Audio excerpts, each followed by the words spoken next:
La neuroéconomie étudie les processus mentaux et neurologiques qui président aux décisions microéconomiques telles que consommer, épargner ou investir.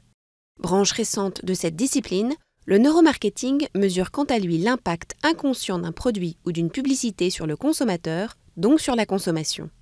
De plus en plus de grandes marques, notamment dans le domaine du luxe, font appel à cette technique au croisement de l'économie et des neurosciences.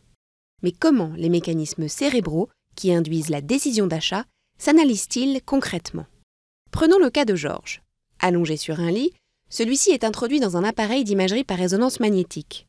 Cet IRM permet de visualiser son cerveau avec une précision chirurgicale. Des photos, des vidéos, des odeurs, des objets ou même des aliments lui sont soumis.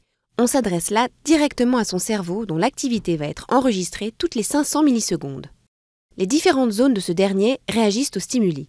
Le lobe occipital, notre centre visuel, l'hippocampe, clé de la mémoire, le système limbique, gestionnaire de nos émotions, ou encore le cortex piriforme, constituant notre système olfactif.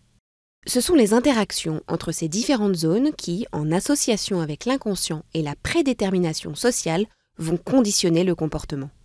Joie, empathie, dégoût, les éléments ayant exclusivement activé les zones du plaisir seront désormais privilégiés par l'entreprise pour orienter ses stratégies marketing et campagnes de publicité ainsi beaucoup plus ciblées et efficaces.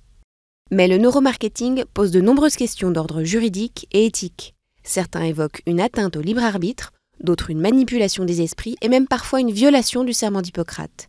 D'autant que les industriels qui font appel à cette technique souhaitent tous rester anonymes.